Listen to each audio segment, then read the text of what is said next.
চাকদাহে lottery বিক্রেতাকে এলোপাথারি কোপ দুষ্কৃতীদের, দাদাকে বাঁচাতে গিয়ে আক্রান্ত ছোট ভাই। ঘটনার তদন্ত শুরু করেছে পুলিশ। লটারির দোকানে ঢুকে দোকান মালিকের ওপর হামলা দুষ্কৃতীদের। ঘটনায় গুরুতরভাবে জখম দোকান মালিক। তাকে বাঁচাতে গিয়ে দুষ্কৃতীদের হাতে আক্রান্ত তার ভাই। ইতিমধ্যেই তাদেরকে উদ্ধার করে নিয়ে যাওয়া হয়েছে হাসপাতালে। বর্তমানে আশঙ্কাজনক অবস্থায় হাসপাতালে চিকিৎসাধীন দোকান মালিক। দুষ্কৃতীদের খোঁজে তল্লাশি শুরু পুলিশের। দিনে দুপুরে ভয়াবহ ঘটনা নদিয়ার চাকদহ থানার চুয়াডাঙ্গা বাজারে। লটারির দোকানে ঢুকে দোকান মালিকের উপর হামলার ঘটনায় যথেষ্ট চাঞ্চল্য ছড়িয়েছে গোটা এলাকা জুড়ে। জানা যায়, দোকান মালিকের নাম শঙ্কর রায়, বয়স 40 বছর, পেশায় তিনি একজন ব্যবসাদার। ঘটনা সূত্রে জানা যায়, চুয়াডাঙ্গা বাজারের লটারির দোকান রয়েছে শঙ্কর রায়ের।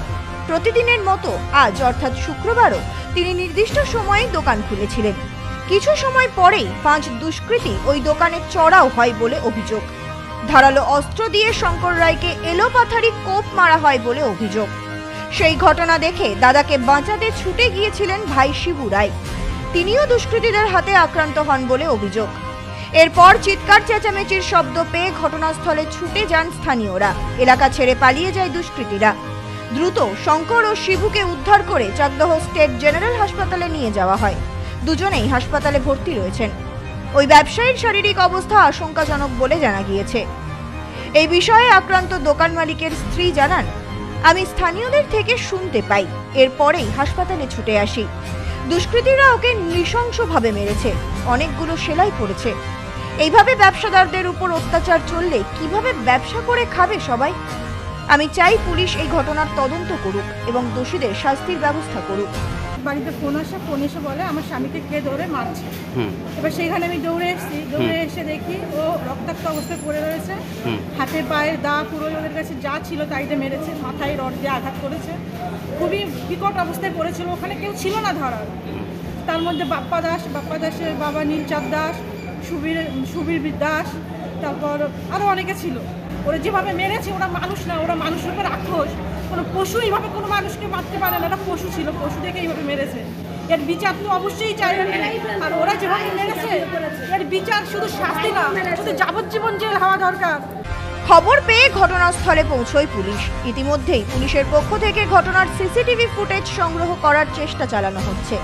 এলাকার আশেপাশে কোথাও সিসিটিভি ক্যামেরা আছে কিনা তাও দেখা হচ্ছে পুলিশের পক্ষ থেকে। এইভাবে দিনে দুপুরে লটারি ব্যবসায়ীর উপর হামলার ঘটনায় আতঙ্ক ছড়িয়েছে স্থানীয় ব্যবসাদারদের মধ্যে।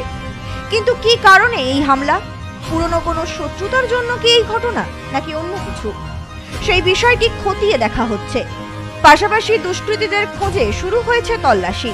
এই বিষয়ে ওই এলাকার প্রধান জানান, আমি খবর পেয়ে ছুটে আসি দেখতে। যিনি আক্রান্ত হয়েছেন তার দিদির সঙ্গে আমার খুব ভালো পরিচয়।